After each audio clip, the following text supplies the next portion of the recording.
99% అందరి ఆలోచన ఎలా ఉంది?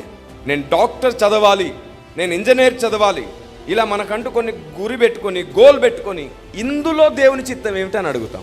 నువ్వు ఒకటి పెట్టేసుకున్నావు, అందులో దేవుని చిత్తం అడుగుతావు. నువ్వు వాస్తవానికి ఏం పెట్టుకోకుండా నా పట్ల దేవుని చిత్తం ఏమిటని అడిగితే దేవుడు చెప్తాడు.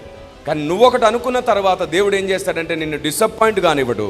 నువ్వు అనుకున్నది నువ్వు సక్సెస్ అయ్యేటట్లు దీవిస్తాడంతే. అందుకు నువ్వు మరలా స్పెషల్గా ప్రవచనాలు ఏం పొందక్కర్లేదు. నువ్వు కష్టపడి చదివితే గెలుస్తావు.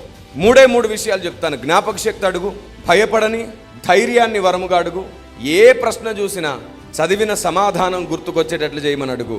నువ్వు ప్రతి చోట పాస్ అవుతూనే ఉంటావు, సక్సెస్ అవుతూనే ఉంటావు. దేవుణ్ణి అడుగు, ప్రభువా నా ప్రయత్నంలో నీ సహాయం చేయమని. అంతే. ఇంతకు మించి నా పట్ల దేవుని చిత్తం ఏమిటని నువ్వు అడిగి దేవుణ్ణి శోధించక్కర్లేదు.